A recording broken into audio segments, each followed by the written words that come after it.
कराची की तारीख को पत्थर, लोहे और तांबे के दौर से शुरू करके 1947 पर खत्म किया गया। सालों कबल कराची कत्लो गारत करी पुलिस मुकाबलों की वजह से बैनुल अक़वामी अखबारात की शह सुर्खियों का महवर रहा।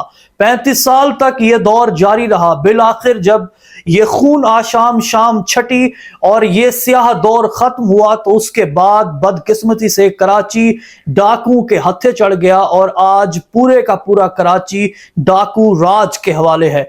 एक वक्त था जब कराची में साला साल कोई केस भी रिपोर्ट नहीं होता था। 2 सालों में अगर कोई एक कत्लो गारत गरी का केस रिपोर्ट होता तो वो रिपोर्ट सिर्फ और सिर्फ इज्जत की बिना पर होता। आज रोजाना कराची में दर्जनों ऐसे वाकयात रिपोर्ट होते हैं जिसमें मोबाइल स्नैचिंग, स्ट्रीट क्राइम और इसके साथ साथ कत्लो गारत गरी के वाकयात शामिल होते हैं। पुलिस मुकाबले भी आज कराची में होते हैं, लेकिन कराची से ये डाकू राज खत्म नहीं हो सका। कराची की तारीख बहुत हसीन है। यहाँ पर 2 समंदर आबाद हैं, एक इंसानों का और दूसरा खारे पानी का। आज हम इंसानों के समंदर की बात करेंगे और कराची को तारीख के आईने में देखने की कोशिश करेंगे। 11 अगस्त 1947 कायद आज़म मोहम्मद अली जिन्ना ने एक तकरीर की और उस तकरीर के बाद कराची में मौजूद जो हिंदू कम्युनिटी थी उसने भी कराची को छोड़ना गवारा नहीं किया। यही वजह है कि कायद आज़म मोहम्मद अली जिन्ना की तकरीर में आजादी थी, जमहूर की मंशा की बात थी और कायद आज़म मोहम्मद अली जिन्ना हमेशा 2 कौमी नजरिए के ऊपर बिलीव रखते थे और कायद आज़म मोहम्मद अली जिन्ना हर कम्युनिटी को उनके राइट्स देने की बात करते थे। कायद आज़म मोहम्मद अली जिन्ना की स्पीच के बाद कराची में मौजूद लाखों की तादाद पर मुहित हिंदू कम्युनिटी ने यह अहद किया कि हम अब कराची को छोड़कर नहीं जाएंगे। हमारे लीडर कायद आज़म मोहम्मद अली जिन्ना ही हैं और यही रहेंगे। अंग्रेज हुकूमत के कवानीन बहुत सख्त हुआ करते थे और उनके ऊपर अमल दरामद भी सख्ती से होता था। रूल्स एंड रेगुलेशन की खासी पाबंदी होती थी जिसकी वजह से हर किसी को कानून के ताबे होना पड़ता था और कानून की सुप्रीमेसी के ऊपर तमाम लोग काम करते थे।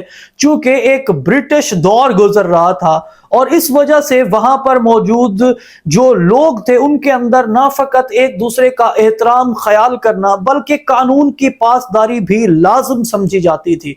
1947 के बाद कराची के हालात बदले और उस वक्त कराची की आबादी 3 लाख के करीब थी।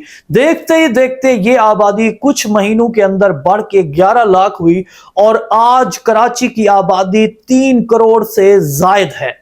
कहा जाता था कराची की कोई तारीख नहीं। 1890 के अंदर अलेक्जेंडर बेली ने कराची की तारीख के ऊपर एक किताब लिखी, Karachi present, past and future.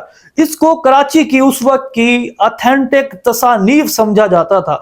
Karachi की तारीख के ऊपर गो काम आज भी तेजी से जारी है और लोग इसके ऊपर रिसर्च कर रहे हैं। रिसर्चर इसके ऊपर सर खपाए बैठे हैं कि दुनिया के बड़े शहरों में शुमार होने वाला शहर कराची, जहां पर कभी एक ताबनाक फ्यूचर की बात हुआ करती थी, जहां पर रोशनियां ही रोशनियां थी, रौनकें ही रौनकें थी, आज शहर कराची को किसकी नजर लग गई।